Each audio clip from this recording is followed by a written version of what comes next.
las acciones del IRA en el periodo posterior a la década de los años 50 no fueron exitosas. Al contrario, el grupo había conseguido ganarse la enemistad del Estado irlandés, reduciendo su base de apoyo a elementos izquierdistas radicales como los miembros de la Asociación Conolly, un foro de exiliados irlandeses en Londres, vinculados con el Partido Comunista de Gran Bretaña.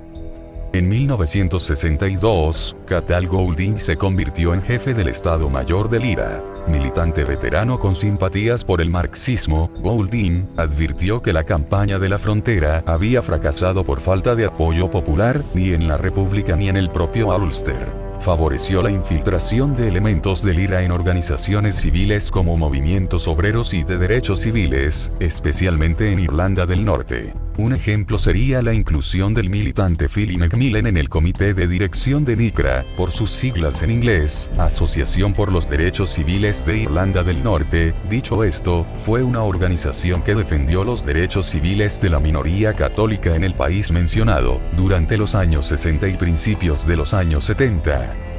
Durante los días 13 al 17 de agosto de 1969, violentos disturbios sacudieron la paz en Irlanda del Norte, donde manifestantes de las comunidades católicas y protestantes se atacaron mutuamente. En Belfast y Derry, militantes del IRA pidieron al Estado Mayor y a Goulding la distribución de armas a los católicos nacionalistas y republicanos de barrios amenazados por los protestantes, sosteniendo que solo en aquella comunidad había una base sólida de sostén al republicanismo.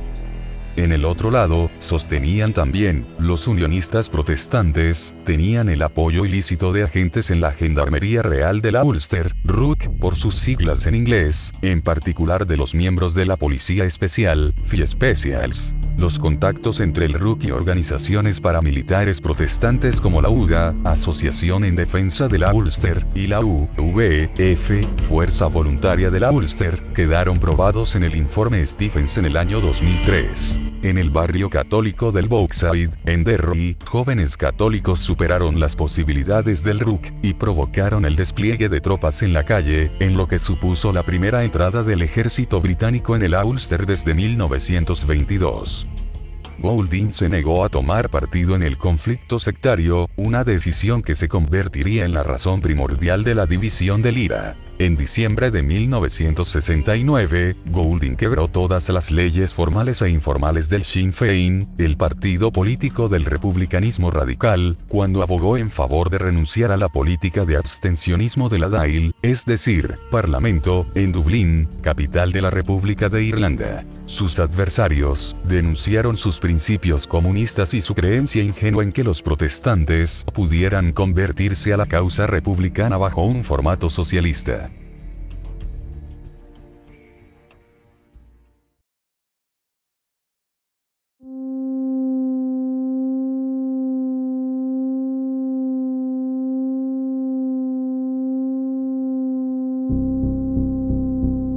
La estrategia del IRA provisional desde 1969 hasta 1997 era sostener una guerra de desgaste, esperando que el gigantesco coste de mantener las fuerzas de seguridad en Irlanda del Norte obligara al gobierno de Londres a ceder en el Ulster y finalmente renunciar al gobierno sobre la nación irlandesa.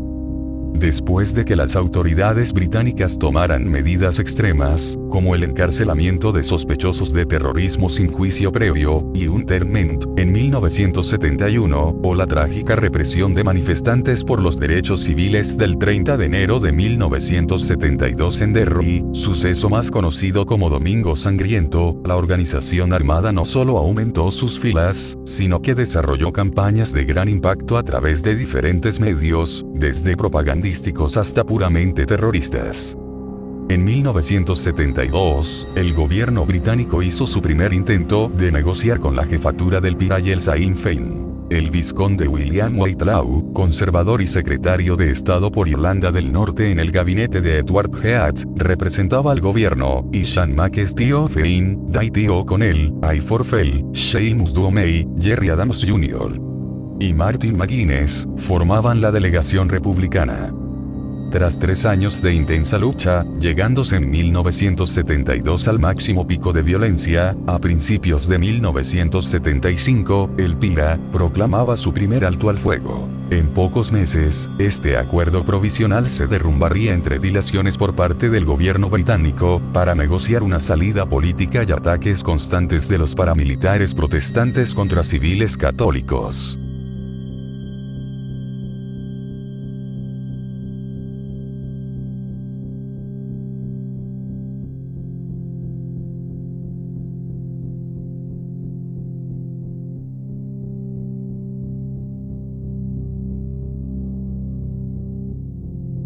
Gerry Adams Jr. dirigió al PIRA desde 1976 hasta el final del conflicto. El grupo armado adoptó desde ese entonces una estrategia de desgaste, reorganizándose en células pequeñas, mientras el Sinn Féin comenzaba a hacer notar su presencia ante la opinión pública, según un documento interno del Sinn Féin en los años 1980. Tanto el Sinn Féin como el IRA juegan roles diferentes, aunque convergentes en la Guerra de Liberación Nacional. El ejército republicano irlandés lleva a cabo la campaña armada. El Sinn Féin mantiene la guerra de propaganda y la voz pública y política del movimiento. El Libro Verde, Guía Militar para Reclutas del IRA, de 1977, explica la estrategia de la guerra larga. 1. Una guerra de desgaste contra el enemigo, tropas británicas, basada en causar tantas muertes como sea posible, para crear una presión tal en la opinión pública que obligue al gobierno de Londres a replantear la presencia de sus fuerzas armadas en Irlanda. 2. Realizar campaña de atentados dirigida a acabar con la rentabilidad de los intereses financieros del enemigo a la vez que se frena la inversión a largo plazo en el país. 3. Hacer ingobernables los 6 condados para la administración británica. 4. Defender la guerra de liberación castigando a delincuentes, colaboradores e informantes.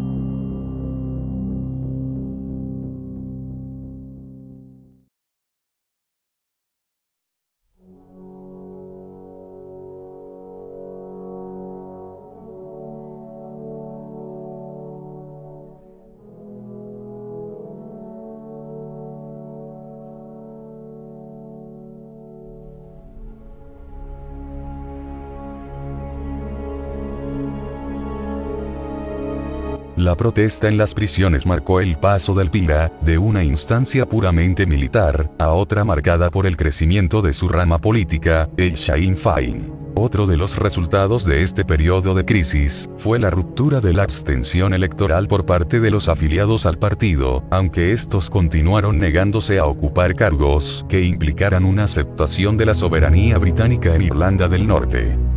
El lema adoptado por Sinn Féin, en relación a la estrategia a seguir a partir de ese momento fue, una papeleta de votación en una mano, y un fusil en la otra. La frase fue acuñada por Dianne Morrison, durante el Art Face o Congreso del partido en 1981. A fines de los años 1980, según la opinión de Moloney, el PIRA intentó, con ayuda del gobierno libio, llevar el conflicto a un nuevo nivel con una serie de atentados, bajo el nombre común de Ofensiva del Tet, por analogía, a la ofensiva del mismo nombre de la Guerra de Vietnam. Cuando la operación no pudo ser llevada a cabo, los jefes de Sinn Féin buscaron encontrar los medios para llegar a una solución no violenta. Adams mantuvo contactos con John Hume, el líder nacionalista moderado del Partido Socialdemócrata y Laborista. Los republicanos apodaron a este cambio de estrategia TUAS, Tactical Use of Armed Struggle, uso táctico de la lucha armada. Según otras fuentes, Totally Unarmed Strategy, o estrategia totalmente desarmada.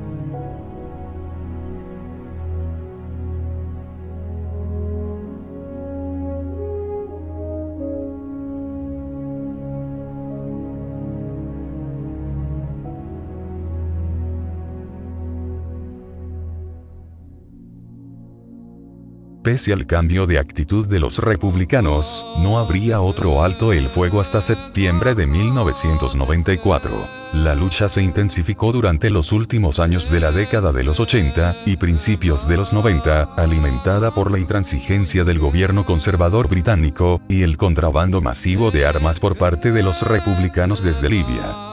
La tregua fue posible, debido al compromiso de las autoridades británicas, de aceptar al Sinn Féin en negociaciones multipartidistas. Tras la ruptura del alto al fuego en febrero de 1996, debido a nuevas dilaciones del gobierno de John Major, se logra una tregua definitiva en julio de 1997, ya bajo la administración de Tony Blair.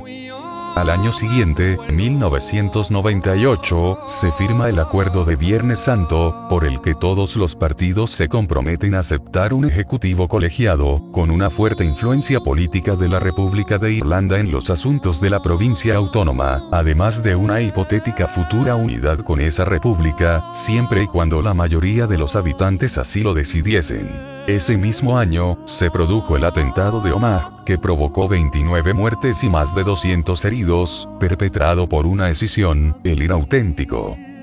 Tras un extenso y problemático periodo de transición, en el año 2005 el IRA provisional anunció su desarme para facilitar el proceso político pactado en el año de 1998. Oficialmente, el IRA provisional se consideró desmantelado el 3 de septiembre de 2008, cuando su Consejo Armado fue declarado no operativo, es decir, un plan que nunca se llevó a cabo para desarrollar una acción y conseguir un objetivo, según la Comisión Independiente de Control, añadiendo que no existía una estructura de líderes capaz de organizar de nuevo la lucha armada.